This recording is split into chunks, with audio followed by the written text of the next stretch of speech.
Bismillah, İnsani Yardım Kuruluşu Avrupa Yetim Evi olarak Afrika, Etiyopya'da süt keçisi projemizi gerçekleştiriyoruz. Kardeşlerimizden Allah razı olsun. Onların bize bağışladığı süt keçilerini inşallah süt keçisi projesini buradaki mazlum ve mağdur ailelere teslim edeceğiz. Rabbim yaptıkları bu hayırdan dolayı kendilerinden razı olsun. İnsani Yardım Kuruluşu Avrupa Yetim Evi olarak Ramazan ayı kapsamında Afrika, Etiyopya'da yardım çalışmalarımız devam ediyor. Bugün de hamdolsun süt keçisi projemizi gerçekleştirdik.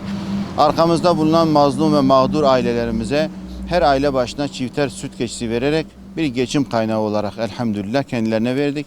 Bu güzel hayra vesile olan hayırseverlerimizden de Rabbim kabul eylesin. Tabi rahmet ve bereket ayı olan Ramazan'da son günlere yaklaşıyoruz. İyiliğin ve güzelliğin arttığı bu günlerde bütün hayırseverlerimizden de destek bekliyoruz. Burada büyük bir sıkıntı, kıtlık ve kuraklık var. Bu yüzden kardeşlerimizden destek bekliyoruz. Rabbim hayırlarımızı kabul eylesin. İnşallah yardımlarımız devam edecek.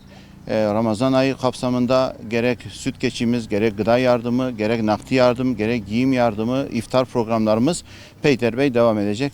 Ruut kana fayyadamna Rabbi malee kana mamtaatu garuu inshaallah kana fayyadamna isinifillee Rabbi siyaa kennu hin dhugna yaa fayyadamna